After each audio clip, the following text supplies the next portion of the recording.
Selamat pagi, shalom. Saudara, 3 minggu saya udah gak muncul. Saya percaya shalom saudara bisa lebih keras. Sekali lagi selamat pagi, shalom.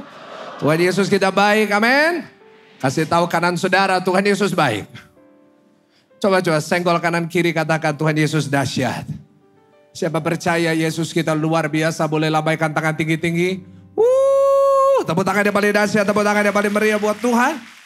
Betapa sukacitanya bisa kembali berada di GSJS Bapak Ibu Saudara. 3 minggu saya tidak muncul bukan karena ada masalah persoalan. 3 minggu saya keliling Bapak Ibu Saudara. Saya ke Bandung, ke Jakarta, ke Manado. Haleluya, Tuhan itu baik.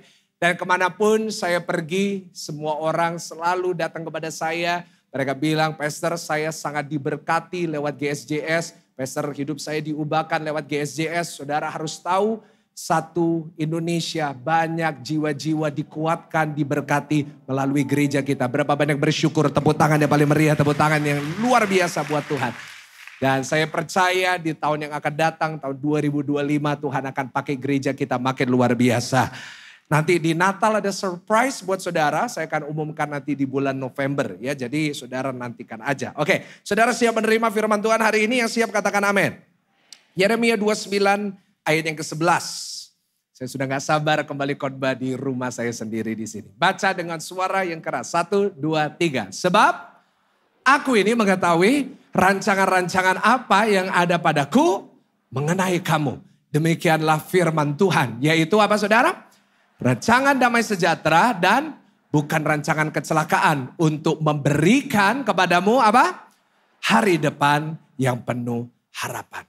Satu ayat yang luar biasa, satu janji Tuhan untuk setiap kita. Dan saya percaya firman ini ya dan amin dalam hidup orang percaya. Saudara, hari ini saya akan mulai satu seri khotbah. Saya akan menyampaikan satu seri khotbah selama beberapa minggu ke depan. Saya beri judul untuk seri khotbah ini dengan judul Menerima yang Terbaik dari Tuhan. Ulangin sama-sama, 1, 2, 3. Menerima yang terbaik dari Tuhan. Karena saya rindu lewat seri khotbah ini, saudara dan saya akan menerima yang terbaik yang Tuhan sudah rencanakan bagi hidup saudara dan saya. Tahukah saudara bahwa sejak Tuhan menciptakan dunia ini, sebenarnya rencana Tuhan itu satu.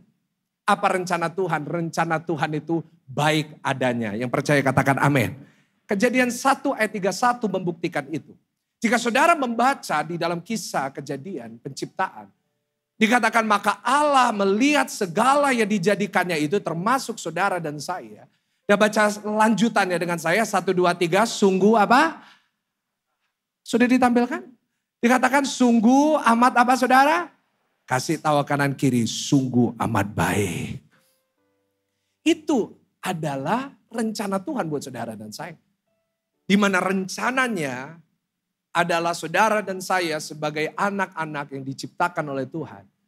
Tuhan sudah mempersiapkan yang terbaik untuk kita alami dalam hidup ini. Tetapi sayangnya ada satu hal yang bernama dosa yang menyebabkan semua yang baik dari Tuhan itu diambil daripada kita. Kita tahu pada saat dosa masuk di dalam kehidupan manusia, melewati seorang wanita yang bernama Hawa. Maka sejak hari itu segala yang baik, bahkan apa yang firman Tuhan katakan segala yang sungguh amat baik ini diambil dari kehidupan manusia. Sehingga tidak heran hari-hari ini manusia hidup dalam penderitaan. Hari-hari ini manusia mengalami hal-hal yang tidak baik. Manusia mengalami masalah, persoalan, tantangan di dalam kehidupannya. Kenapa? Karena dosa itu mencuri segala yang baik. Tapi hari ini saya bersyukur melalui rencana penebusan Tuhan. Melalui anaknya Tuhan Yesus. Pada saat Tuhan Yesus mati di atas kayu salib. Dan pada saat hari kita menerima dia sebagai juru selamat kita. Maka Tuhan Yesus yang mati di atas kayu salib itu sudah memulihkan segala sesuatu. Di mana yang sebelumnya segala hal yang baik dicuri daripada kita. Tapi lewat Tuhan Yesus, segala yang baik yang telah dicuri dikembalikan dan dipulihkan bagi orang yang percaya. Yang percaya boleh kasih tepuk tangan yang lebih baik daripada itu. Sehingga setiap kita yang percaya, Jika kita percaya kepada pribadi yang sudah mati untuk saudara dan saya itu di dalam nama Tuhan Yesus, maka kita kembali diberikan kesempatan yang kedua. Kita diberikan kesempatan ulang dari Tuhan. Untuk kita bisa menerima yang terbaik yang Tuhan sudah siapkan untuk kita. Apa yang dicuri, dikembalikan. Apa yang hilang, dipulihkan kembali. Sebab itu saya sebagai gembala, saya ingin mengajak saudara. Di dalam satu perjalanan ini selama beberapa minggu ke depan dalam seri khotbah ini. Sehingga lewat firman Tuhan kita bisa belajar. Bagaimana kita kembali bisa menerima yang terbaik dari Tuhan. Boleh saya tanya berapa banyak saudara datang di tempat ini. Saudara ingin menerima yang terbaik dari Tuhan. Boleh saya lihat tangannya. Kasih tepuk tangan yang paling meriah. Tepuk tangan yang paling dahsyat. Doa saya. Mungkin ada hal yang dicuri dalam hidup saudara. Mungkin ada kebahagiaan yang dicuri, kebaikan yang dicuri dari rumah tangga saudara, dari kesehatan saudara, dari keadaan jiwa saudara. Maka saya berdoa lewat firman Tuhan, semuanya dipulihkan dan dijadikan baik oleh Tuhan. Hari ini saya akan mulai dengan part 1. Dari seri khotbah menerima yang terbaik dari Tuhan. Hari ini kita mau mulai part 1 dengan membaca Matius 4 ayat yang pertama sampai ayat yang ke-11. Kita akan baca bergantian seperti biasa. Saya akan baca ayatnya yang pertama, saudara ayatnya yang kedua, dan kita bergantian sampai ayat yang ke-11. Kita mau belajar sama-sama bagaimana kita bisa menerima yang terbaik dari Tuhan lewat kisah ini. Sudah ditampilkan? Oke, kita akan baca. Dikatakan maka Yesus dibawa oleh roh ke padang gurun untuk dicobai iblis. 2. Dan setelah berpuasa 40 hari dan akhirnya lalu datanglah si pencoba itu dan berkata kepadanya, jika engkau anak Allah, perintahkanlah supaya batu-batu ini menjadi roti. 4. Tetapi Yesus menjawab, ada tertulis, manusia hidup bukan dari roti saja, tetapi dari setiap firman yang keluar. Kemudian iblis membawanya ke kota suci dan menempatkan dia di bubungan bait Allah. Lalu berkata kepadanya apa? Jika kau anak Allah, jatuhkanlah dirimu ke bawah. Sebab ada tertulis mengenai engkau, ia akan memerintahkan malaikat-malaikatnya dan mereka akan menatang engkau di atas tangannya. Supaya kakimu jangan terantuk kepada. Yesus berkata kepadanya, ada pula tertulis, janganlah engkau mencobai Tuhan Allahmu. 8. Dan iblis membawanya pula ke atas gunung yang sangat tinggi dan memperlihatkan kepadanya semua kerajaan dunia dengan kemegahannya. Dan berkata kepadanya, semuanya ini akan kuberikan kepadamu jika engkau sujud menyembah aku. 10. Maka berkatalah Yesus kepadanya, apa? Menyalah iblis, sebab ada tertulis, engkau harus menyembah Tuhan Allahmu dan hanya kepada dia sajalah engkau. Ayat 11 sama-sama, 1, 2, 3. Lalu iblis meninggalkan dia dan lihatlah malaikat-malaikat datang melayani Yesus. Part 1 dari menerima yang terbaik dari Tuhan. Kita mau belajar, saya beri tema untuk khotbah hari ini. Yaitu kita belajar hari ini untuk mendengar seperti Yesus. Ulangi sama-sama, 1, 2, 3. Mendengar seperti Yesus. Kita baru saja membaca bagaimana Yesus dicobai oleh iblis di padang gurun setelah dia berpuasa 40 hari dan 40 malam. Di sini kita belajar bagaimana ada sebuah perbincangan antara Yesus anak Allah dengan iblis. Di mana mereka mulai berdialog tentang hal-hal yang tentunya notabene adalah yang dicatat oleh firman Tuhan. Tadi bahkan iblis pun juga memakai ayat. Dan dari kisah ini saya mau membagikan kepada saudara. Dan supaya kita juga bisa meneladani Tuhan Yesus dengan cara Yesus mendengar. Karena iblis mulai dengan menyampaikan hal-hal kepada Yesus yang dia juga sampai hari ini menyampaikan kepada saudara dan saya. Sebab itu saya beri temanya mendengar seperti Yesus. Karena untuk kita menerima yang terbaik dari Tuhan, kita harus hati-hati dengan apa yang kita dengar. Karena tahukah saudara bahwa apa yang kita dengar, itu seringkali menentukan pikiran dan keputusan kita di dalam kehidupan ini. Apa sih yang buat saudara berpikir? Tentunya dari apa yang kita dengar, setuju gak sama saya? Apa sih yang mendorong keputusan kita dalam hidup ini? Tentunya apa yang kita dengar. Sebab segala sesuatu yang kita dengarkan setiap hari, itu akan kita tampung dan itu akan mempengaruhi proses membuat keputusan yang kita miliki. Contoh yang paling sederhana di dalam kisah Adam dan Hawa. Apa sih yang menyebabkan Adam dan Hawa bisa jatuh dalam dosa? Sederhana. Karena apa yang mereka dengar. Kita tahu kisahnya ya, sejak sekolah minggu. Hawa lagi jalan-jalan di Taman Eden. Di Taman Eden Hawa bertemu dengan ular. Dan mereka mulai berbicara. Dan ular ini mulai menyampaikan kata-kata yang mencoba untuk mempengaruhi dan membohongi Hawa. Ular ini berkata, kalau kamu makan ini, nanti kamu akan jadi seperti Tuhan. Makanya Tuhan larang kamu. Iblis mulai mengatakan kata-kata yang menipu, mendustai Hawa. Dan kenapa Hawa bisa percaya? Karena apa yang dia dengar.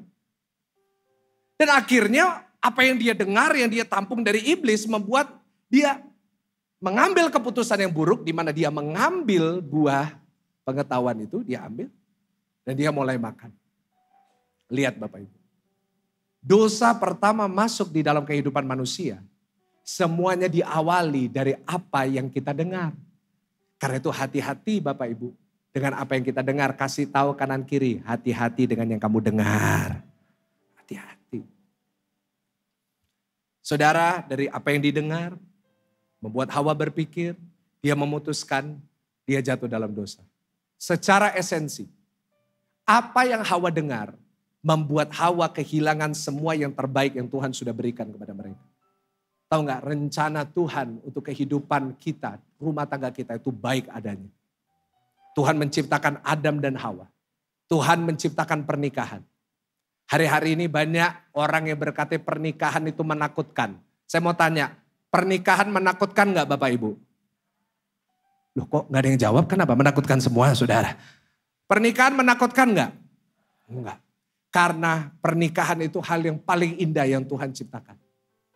Tuhan itu menciptakan pernikahan dan lewat pernikahan itu Tuhan memberikan Taman Eden.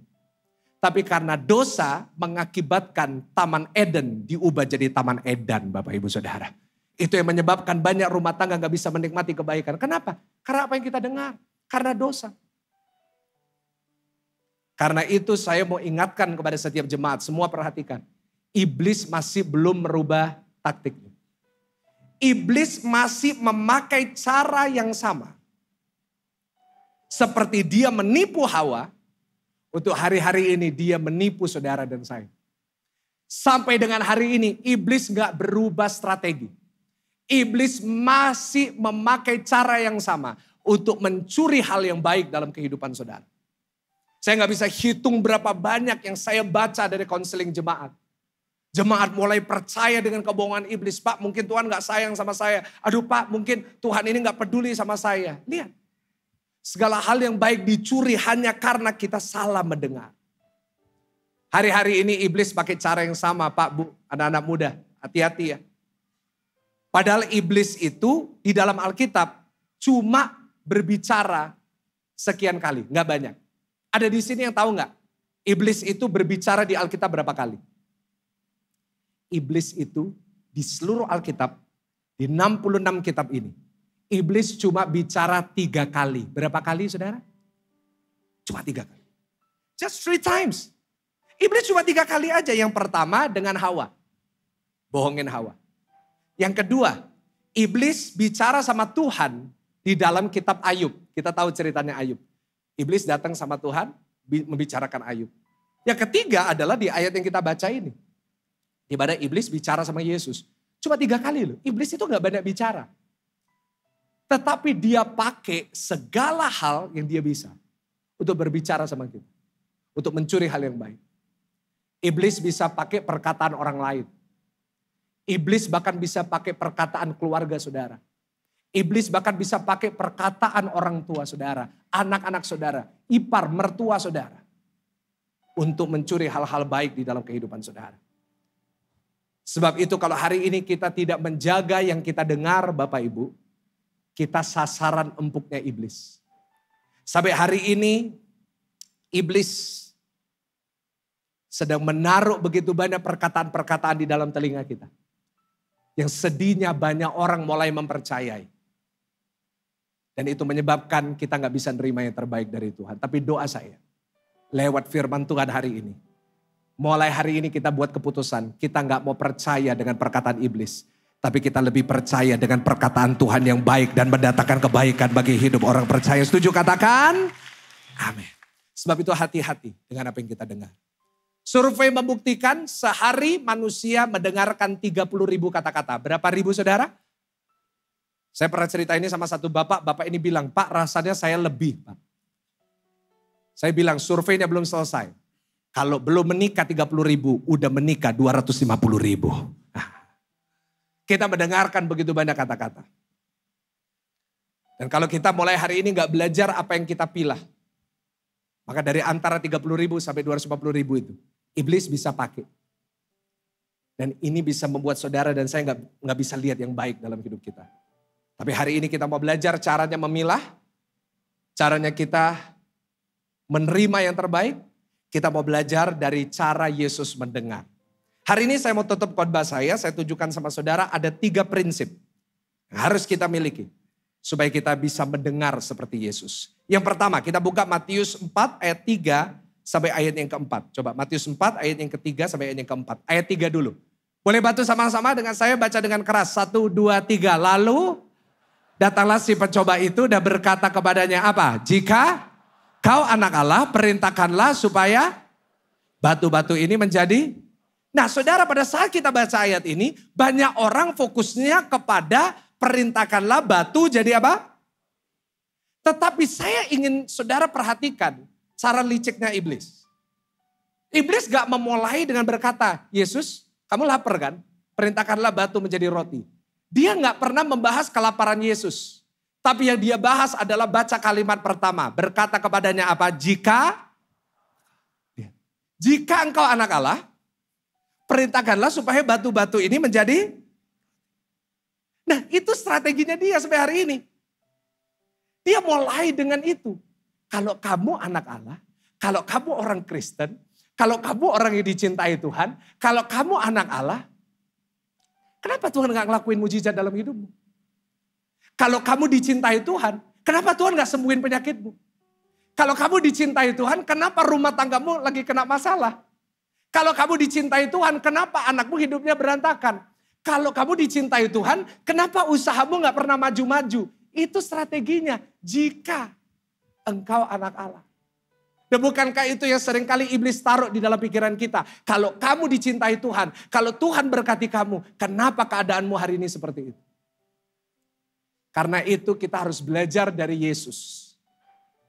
Bagaimana kita menghadapi tuduhan iblis seperti ini. Catat yang pertama, prinsip yang harus kita pegang. Kalau kita mau mendengar seperti Yesus, catat. Jangan pernah ragukan siapa dirimu. Ulangin sama-sama, 1, 2, 3. Jangan pernah apa? Jangan pernah ragukan siapa dirimu. Kasih tahu kanan kiri, jangan ragu. Yang di rumah tulisi live chat, jangan ragu. Iblis mencobai Yesus sama seperti ia mencobai kita. Jika kamu ini anak Allah. Kalau kamu ini dicintai Tuhan. Kalau kamu ini anaknya Tuhan. Kenapa kok hidupmu masih susah? Kalau kamu anak Tuhan. Kenapa tiba-tiba kamu kena sakit? Itu strategi utama iblis, Pak, Bu. Yang dia lakukan selalu menyerang identitasnya kita. Dia selalu serang. Bener tak kamu ini dicintai Tuhan? Bener tak kamu itu diberkati? Saudara dengar khotbah ini pun menerima yang terbaik dari Tuhan. Iblis taruh itu di dalam pikiranmu. Kalau kamu ini dicintai Tuhan, kenapa selama ini kamu gak nerima yang terbaik dari Tuhan? Mungkin khotbah ini bukan untuk kamu. Kenapa iblis itu suka nyerang identitas? Sederhana.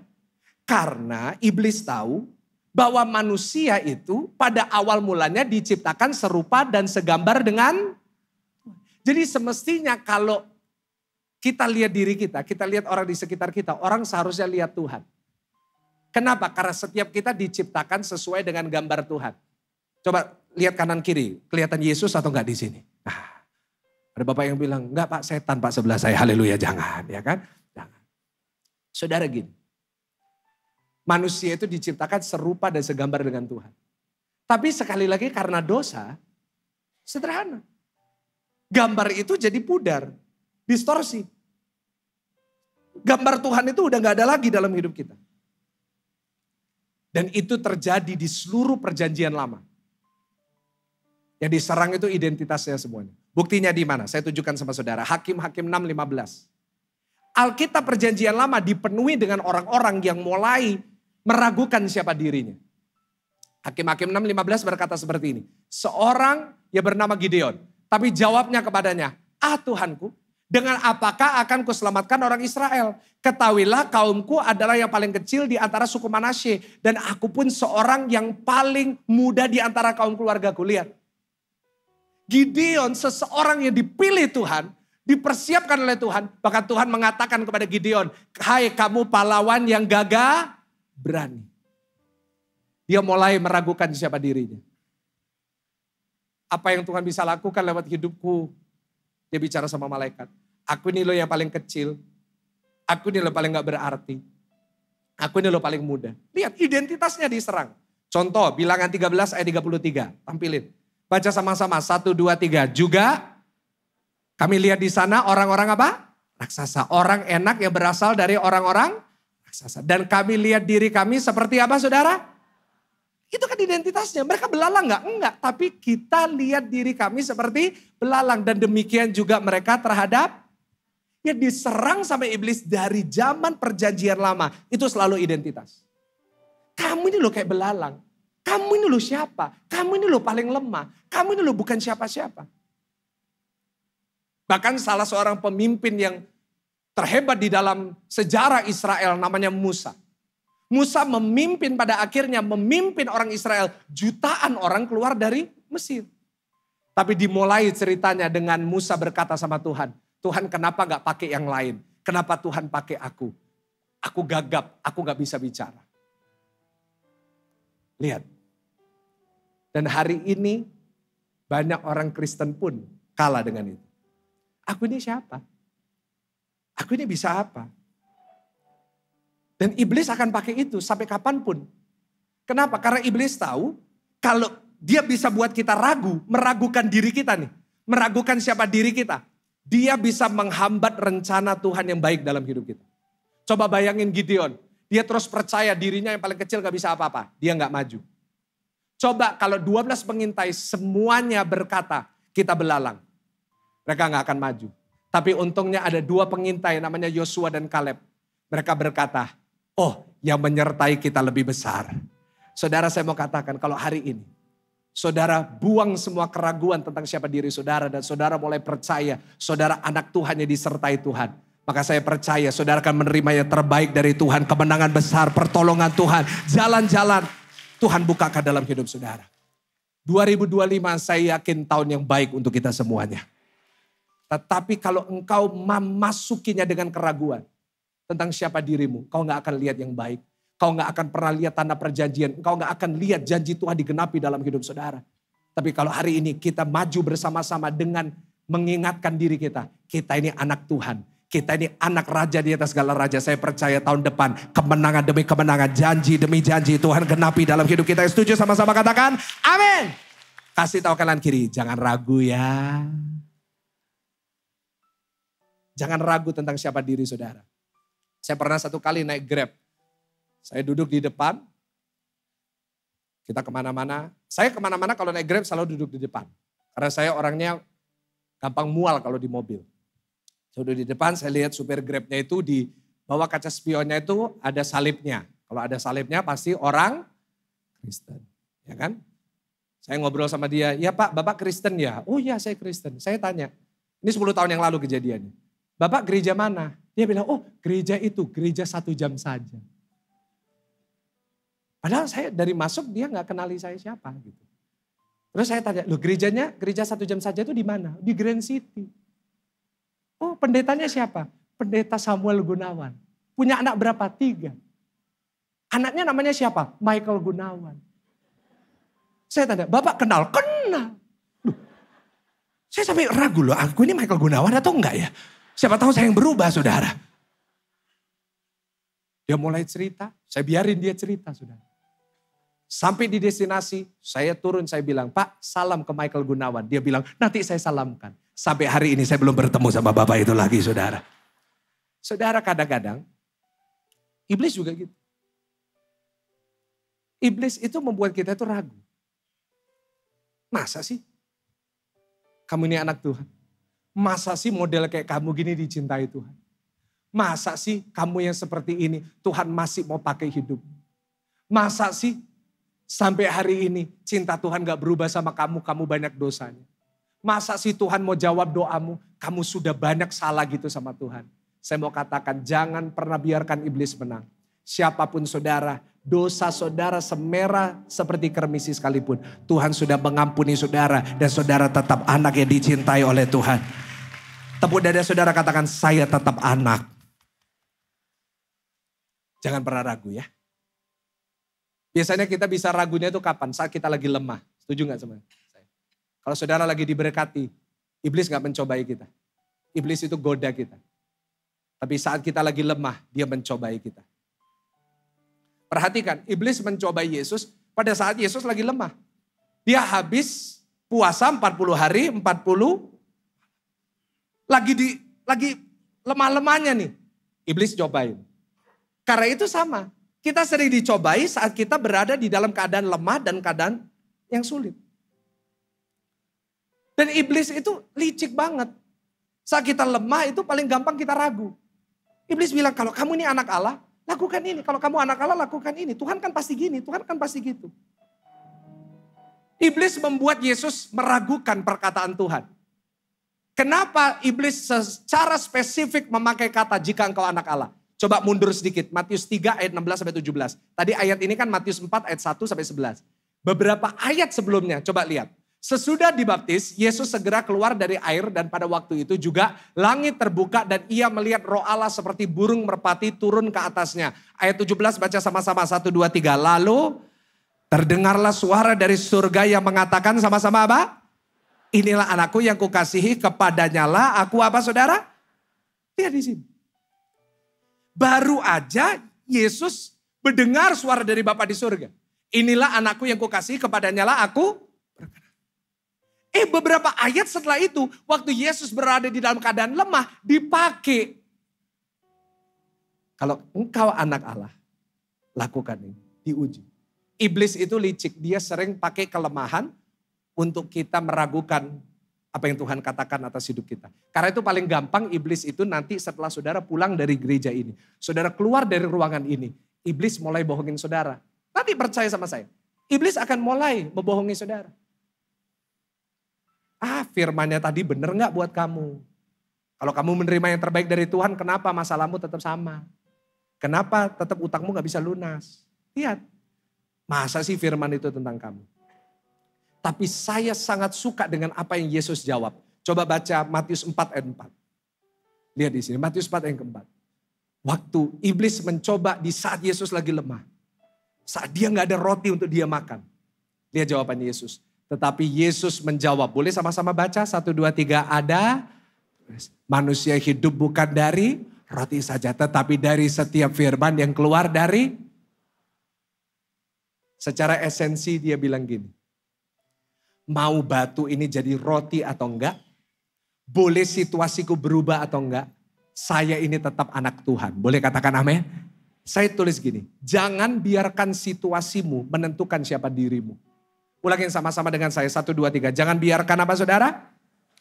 Menentukan siapa. Jangan pernah engkau menentukan siapa dirimu hanya berdasarkan satu musim dalam hidup. Kau lagi susah hari ini, jangan pernah itu menentukan pribadimu, identitasmu sebagai orang susah. Kau susah hari ini lalu kau berkata, aduh Pak saya ini memang ditakdirkan susah. No. Seperti Yesus, dia gak pernah ragu. Dia berkata, manusia gak hidup dari roti saja. Batu ini mau jadi roti gak jadi roti. Aku tetap anak Allah. Masalahku selesai atau gak selesai, aku tetap anak Allah. Persoalanku ada atau gak ada, aku tetap anak Allah. Karena apapun yang terjadi, aku tetap anak Allah. Boleh katakan amin dan tepuk tangan yang paling luar biasa buat Tuhan. Roti gak ada roti, aku tetap anak Allah. Itu yang Yesus. Karena Yesus tidak pernah membiarkan iblis menentukan siapa dirinya. Dia membiarkan firman Tuhan yang menentukan siapa dirinya. Hari ini Pak Bu, kalau engkau datang dengan keraguan, pulanglah dengan sebuah keteguhan. Jangan biarkan kebohongan iblis, perkataan iblis yang menentukan siapa dirimu. Biarlah firman Tuhan yang menentukan siapa dirimu. Dan firman Tuhan berkata, engkaulah pemenang. Engkaulah orang-orang yang dicintai Tuhan. Dan engkau adalah pahlawan yang gagah berani bersama dengan Tuhan. Yang percaya sama-sama katakan. Amin. Sebab itu yang pertama, kalau engkau mau mendengar seperti Yesus, catat baik-baik. Jangan pernah ragukan siapa dirimu. Engkau anak Allah. Kau anaknya Tuhan. Kasih tahu kanan kiri, kamu anaknya Tuhan. Dan yang kedua sekarang, Matius 4 ayat yang ke-5 sampai ayat yang ke-7. Secara cepat, yang pertama tadi, bagaimana kita mendengar seperti Yesus, yaitu yang pertama, kita tadi katakan bisa ditampilkan apa? Jangan pernah ragukan siapa dirimu. Yang kedua sekarang, Matius 4 ayat yang ke-5 sampai ayat yang ke-7. Dikatakan kemudian iblis membawanya ke kota suci dan menempatkan dia di bubungan bait Allah. Lalu berkata kepadanya, jika engkau anak Allah, diulangi lagi nih. Jatuhkanlah dirimu ke bawah. Sebab ada tertulis mengenai engkau, ia akan memerintahkan malaikat-malaikatnya. Dan mereka akan menatang engkau di atas tangannya. Supaya kakimu jangan terantuk kepada batu. Coba tampilin ayat 5 lagi. Ayat 6, mohon maaf. Dikatakan lalu berkata kepadanya, jika engkau anak Allah, jatuhkanlah dirimu ke bawah. Sebab ada apa saudara? Iblis, lihat. Strategi pertama gak mempan nih. Yesus gak ragu siapa dirinya. Meskipun batu ini gak jadi roti, yang menentukan hidupku bukan batu menjadi roti, bukan situasinya. Tapi perkataan Tuhan. Wah gak bisa nih, diserang identitasnya. Yang kedua, iblis naik level nyerangnya. Pakai apa? Pakai firman. Iblis itu jago firman loh. Iblis itu jago Alkitab, lebih jago dari saya, lebih jago dari saudara. Lihat, sama Yesus aja bisa pakai firman. Sebab ada tertulis mengenai engkau, ia akan memerintahkan malaikat-malaikat. Gimana kalau iblis nyerang saudaranya pakai ayat? Dan ini sering terjadi. Pakai firman. Pakai ayat Alkitab. Lupa, tapi kan ada tulisannya seperti ini. Nah, sebab itu kalau kita mau mendengar seperti Yesus, belajarlah dari Tuhan Yesus. Yang kedua, catat. Yaitu kalau kita mau mendengar seperti Yesus, kita harus pegang prinsip gini. Segala sesuatu harus diuji. Ulangi sama-sama, 1, 2, 3. Segala sesuatu harus apa saudara? Diuji. Semuanya harus diuji. Termasuk ayat Alkitab. Saudara gini ya, sederhana. Kita tahu Alkitab itu kebenaran. Kita tahu Alkitab ini baik. Alkitab ini kebenaran yang baik, yang Tuhan berikan kepada setiap kita. Untuk kita pegang dalam hidup kita. Tetapi ingat, seringkali dalam hidup ini, yang baik dan benar pun bisa disalahgunakan. Setuju gak sama saya? Contoh ilustrasi sederhana. Tidak semua yang baik itu digunakan untuk yang baik. Setuju gak? Contoh, pisau. Apa saudara? Pisau itu diciptakan untuk maksud baik gak? Baik. Pisau diciptakan buat apa? Motong ikan, motong ayam. Ya kan? Kalau gak ada pisau gimana saudara mau motong? Tetapi yang baik ini pun bisa dipakai oleh orang yang salah, disalahgunakan untuk bunuh orang. Setuju gak sama saya? Sesuatu yang baik bisa dipakai untuk yang gak baik. Begitu juga iblis itu pakai cara yang sama. Iblis pakai firman yang baik. Yang benar. Untuk maksudnya yang gak baik. Karena itu gak usah heran ya.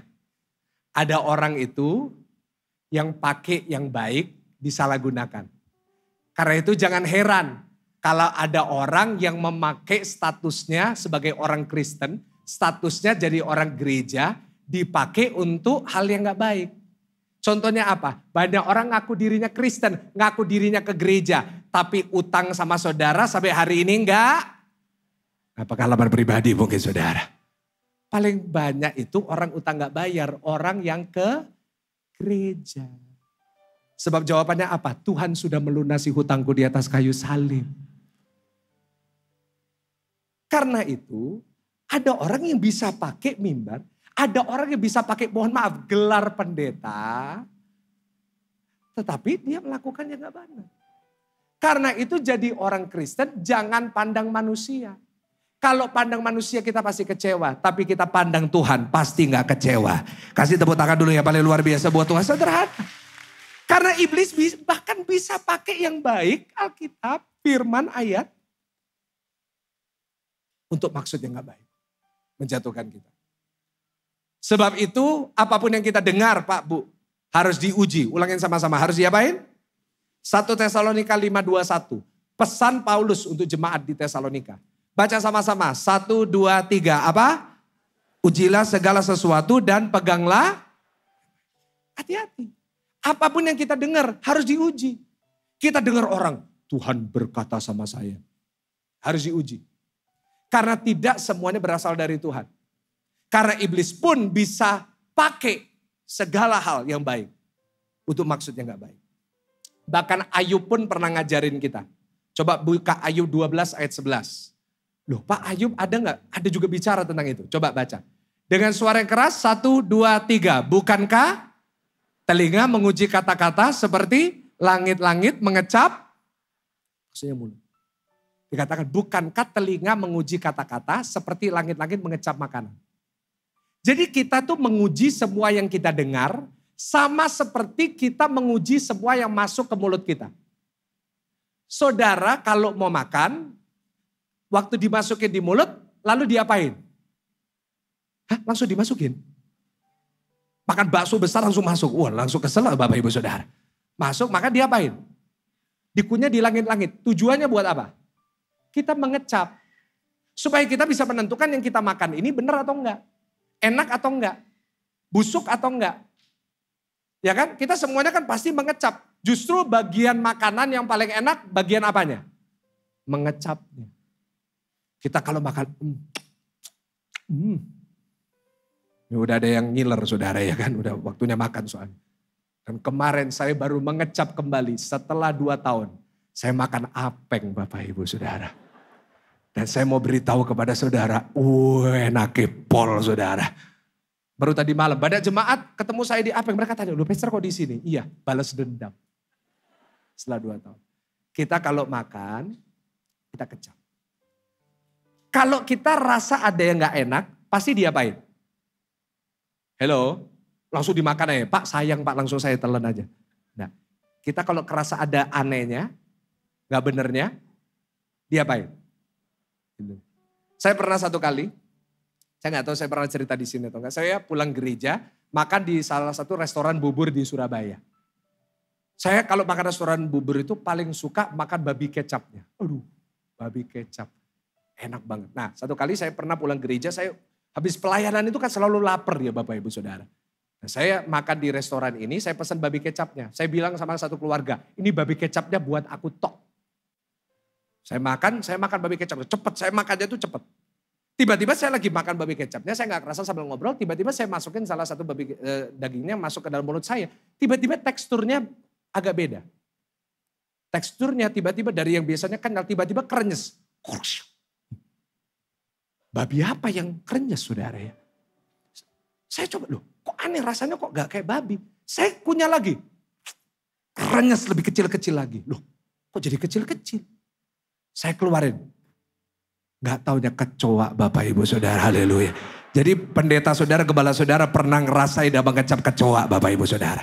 Jadi pelajarannya kalau pulang nanti lihat babi kecap, tolong dilihat dulu sebelum dimasukin mulut. Ini kejadian nyata sudah.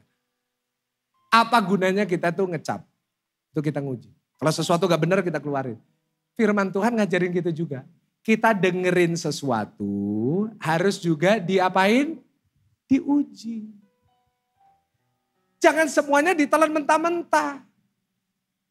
Kalau semuanya ditelan mentah-mentah ya pantesan jiwa kita gak pernah beres. Kita terima semuanya. Semuanya diuji. Tidak semua yang kita dengar itu benar. Iblis itu licik. Pakai ayat lagi. Tadi pakai ayat itu kan. Wah kamu jatuh nanti malaikat akan menatang kamu. Itu ayatnya dari mana? Tahu nggak iblis pakai ayat apa? Pakai ayat paling populer. Waktu COVID, ayat yang paling banyak dibaca Mazmur berapa? Mazmur 91, masih ingat? Nah, Mazmur 91 itu yang dipakai sama iblis. Coba Mazmur 91 ayat 11 sampai 12. Lihat, familiar nggak? Sebab malaikat-malaikatnya akan diperintahkannya kepadamu untuk apa saudara? Itu kan dipakai di Matius 4. Tapi yang dihilangkan adalah di segala jalanmu. Tapi ayat 11 dikatakan sebab malaikatnya akan diperintahkannya kepadamu untuk menjaga engkau. Dikatakan apa? Di segala. Iblis gak pakai itu. Iblis itu pinter pakai ayat tapi dipotong ayatnya. Di ayat 12 baru dikatakan mereka akan menatang engkau di atas tangannya supaya kakimu jangan terantuk kepada batu. Iblis itu licik. Pakai ayat tapi di luar konteks. Karena tidak mungkin seorang Mesias akan memilih untuk mencobai Tuhan. Itu bukan jalannya Mesias. Gak mungkin Mesias mencobai Tuhan. Dan konteks Mazmur 91 adalah orang yang berlindung pada Tuhan. Ada lagunya kan, tempat perlindunganku, kubu pertahananku. Itu orang yang berlindung sama Tuhan dan mencari pertolongan dari Tuhan. Gak mungkin orang yang berlindung sama Tuhan bisa mencobai Tuhan. Karena itu iblis pakai di luar konteks membuat kita ragu. Kadang-kadang juga ya, iblis juga bisa pakai ayat-ayat out of context menghakimi saudara dan saya. Sebab itu apapun yang kita dengar harus diuji. Caranya gimana? Yang pertama, baca firmannya secara lengkap. Ulangin 1, 2, 3. Baca firmannya apa saudara? Semua firman kalau kita baca harus lengkap. Jangan baca cuma 1 ayat per hari. Kan banyak orang, Pak saya udah baca Alkitab apa? Dari aplikasi First of the Day. Aduh, itu bukan baca Alkitab. Jangan ambil firman Tuhan out of context. Jangan ngambil firman Tuhan semuanya cuma baca 1 ayat terus kita terima mentah-mentah. Gak bisa. Bacanya yang lengkap. Karena itu saya doa pagi terus setiap hari. Saya bacanya bahasnya per perikop.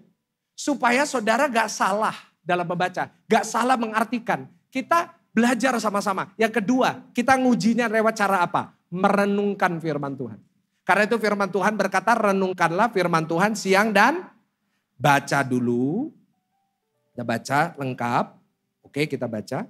Setelah kita baca kita renungin. Oh maksudnya gini. Kita renungin. Lalu yang ketiga kita bisa menguji saat kita dimuridkan di gereja Tuhan. Kita datang ke gereja hari Minggu. Kita ikut doa pagi, kita ikut doa malam. Kita dengar firman Tuhan. Kita belajar firman Tuhan. Oh maksudnya seperti ini. Saudara semuanya harus diuji. Tetapi satu pesan saya buat saudara, apapun yang Tuhan firmankan tidak pernah mendatangkan kecelakaan. Apapun firman Tuhan yang engkau dengar, ujungnya harus mendatangkan kebaikan. Karena kita punya Tuhan yang baik dan selalu merencanakan yang terbaik buat kita. Kasih tepuk tangan yang paling meriah buat Tuhan. Pemain musik silakan naik. Dan yang terakhir, yang ketiga, bagaimana kita mendengar seperti Yesus. Yang pertama, jangan pernah meragukan siapa dirimu. Yang kedua, segala sesuatu harus diapain? Diuji. Ayat terakhir Matius 4 ayatnya ke-8. Matius 4 ayatnya ke-8. Sampai ayatnya ke-11. Dikatakan seperti ini. Dan iblis membawanya pula ke atas gunung yang sangat tinggi. Dan memperlihatkan kepadanya semua kerajaan dunia dengan kemegahannya. Dan berkata kepadanya semua itu akan kuberikan kepadamu. Jika engkau sujud menyembah aku. Nah, lihat di sini. Iblis udah desperate. Pakai nyerang identitas gak mempan. Yang kedua. Pakai ayat juga gak mempan. Karena kita sudah menguji semuanya. Akhirnya apa yang iblis pakai? Iblis pakai keduniawian, kedagingan. Nah ini biasanya kita kalahnya di sini. We lose here. Kita mulai tergoda dengan segala kenikmatan dunia, kenikmatan dosa. Sebab itu yang ketiga yang terakhir Bapak Ibu. Catat baik-baik. Kalau kita mau mendengar seperti Yesus. Biarlah Tuhan yang memiliki kata terakhir. Ulangin sama-sama. Tuhan yang apa saudara? Let him have the final say. Kata terakhirnya harus dari Tuhan. Iblis pakai senjata pamungkas di sini. Apa? Dia pakai kebohongan. Dia akan membohongi kita dengan menggunakan apa? Keindahan dunia dan janji akan kenikmatan. Oh kalau ikut Tuhan itu gak enak. Kalau ke gereja itu wah kamu gak bisa ngelakuin ini dan ngelakuin itu. Udah Ngapain sih susah-susah ikut Tuhan? Ikut aja sama dunia. Semuanya nanti diberikan kepadamu, enak, nikmat. Tapi itu kebohongan Bapak Ibu.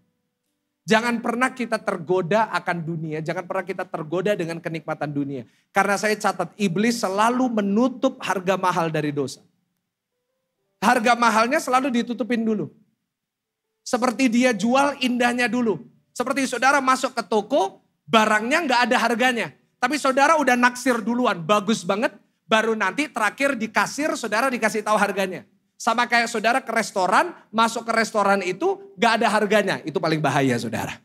Karena itu nanti bisa dibeda-bedain harganya. Kelihatannya enak dulu. Wow, enak. Bayarnya kemudian. Iblis pakai cara itu. Akhirnya kita jatuh. Kalau kamu menyembah aku akan berikan kamu segalanya. Dan biasanya kita membiarkan iblis untuk menang di situ.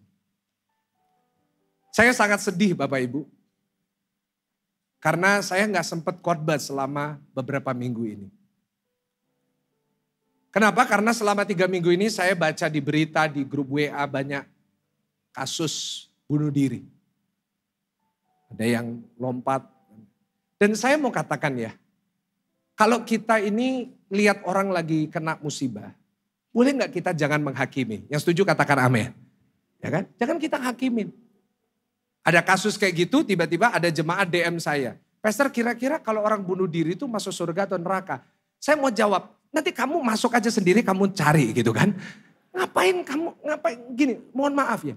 Orang udah susah, jangan kita buat makin, saya sedih, saya mestinya mau khotbah, saya mau menyampaikan firman ini. Tapi gak apa-apa, gak ada yang terlambat. Kenapa banyak orang memutuskan pada akhirnya, buat apa? Dan mungkin ada dari saudara di sini juga punya pikiran mau bunuh diri, dengar baik. Jangan biarkan iblis memegang kata terakhir dalam hidup. Banyak orang membiarkan iblis memegang kata terakhir sebab itu sampai akhir hidupnya. Dia selalu hidup tanpa melihat yang terbaik. Kenapa? Dia membiarkan iblis yang memegang kata terakhir. Oh iya benar ya. Oh ya udah ya memang nasibku seperti ini. Ya memang keadaanku nggak mungkin berubah. Ya udah ini. Benar. Yesus tidak membiarkan iblis memegang kata terakhir. Iblis gak pernah berhenti dengan kebohongannya. Iblis gak pernah berhenti dengan perkataannya. Tapi Yesus membuat sebuah keputusan di ayat 10. Dia menutup semuanya. Dia membiarkan firman Tuhan yang memegang kata terakhir dalam hidup. Saudara sadar gak orang yang memegang kata terakhir itu yang menentukan hasil akhir. Saya ulangin sekali lagi. Orang yang memegang kata terakhir yang akan menentukan hasil akhir. Contohnya di pengadilan. Orang boleh argumen, lawyer sehebat apapun, boleh argumen. Tapi yang membuat keputusan siapa? Karena yang memegang kata terakhir adalah hakim. Dalam hidup saudara, siapa yang memegang kata terakhir dalam hidup? Kalau yang memegang kata terakhir dalam hidupmu adalah iblis, tidak pernah engkau akan lihat yang terbaik dalam hidup. Tapi kalau engkau membiarkan Yesus yang memegang kata terakhir, saya percaya engkau akan menerima yang terbaik yang Tuhan sudah siapkan buat saudara. Sambil bangkit berdiri, tepuk tangan yang lebih keras. Tepuk tangan yang paling dahsyat buat Tuhan. Biar Yesus yang memegang kata terakhir dalam hidup. Yesus yang memegang kata terakhir bagi Yairus. Ingat cerita itu? Yairus anaknya sedang sakit parah. Yesus sedang berjalan menuju ke rumah Yairus. Tiba-tiba ada seorang wanita pendarahan 12 tahun. Memegang jubah Yesus. Dan di saat itu juga wanita itu sembuh. Yesus mulai berbicara dengan wanita ini. Di saat itu terjadi seorang hamba dari rumahnya Yairus datang kepada Yairus. There's no more use. Gak ada gunanya guru datang. Jangan lagi ngerepotin guru. Anakmu udah mati. Dan bahkan Yairus mulai mempercayai itu. Dia memegang perkataan itu. Dia berkata kepada Yesus. Yesus, kau tidak perlu lagi ke rumahku sebab anakku sudah mati. Itu perkataan terakhir yang dia pegang. Tapi Yesus berkata, no. Anakmu gak mati, anakmu cuma tidur. Semua orang menertawakan. Kenapa? Karena semua orang percaya dengan perkataan terakhir dari hamba itu. Anakmu udah mati. Tetapi untungnya Yairus tidak membiarkan perkataan itu menjadi kata terakhir. Dia percaya kepada Yesus. Dia membawa Yesus ke rumahnya. Dan pada saat Yesus mengatakan kata terakhir, anak bangkitlah. Maka anak itu dibangkitkan oleh kuasa darah Yesus. Karena Yesus yang memegang kata terakhir dalam hidupnya. Pak, Bu, yang pegang kata terakhir dalam hidup kita hanya boleh Yesus. Dan apa kata terakhirnya dalam hidup kita? Sudah selesai. Sama-sama katakan apa? Sudah selesai. Sudah selesai. Sudah selesai. Itu kata terakhirnya. Dan tahukah saudara, setelah Yesus mengatakan sudah selesai, Alkitab tidak pernah lagi mencatat iblis berani berkata-kata. Sebab Yesus sudah memegang kata terakhir. Yesus berkata, it is finished. Kalau Yesus sudah mengatakan sudah selesai, kenapa seringkali kita mengizinkan iblis menambahi? Pak, Tuhan sudah menyelesaikan pemulihan yang dia rencanakan. Biar dia yang memegang kata terakhir dalam rumah tanggamu. Rumah tanggamu gak akan berakhir dengan perceraian. Anakmu tidak akan punya masa depan yang buruk. Kau gak akan menderita karena penyakit itu. Karena Tuhan sudah mempersiapkan yang terbaik. Dan itu perkataan terakhir Tuhan bagi hidup saudara.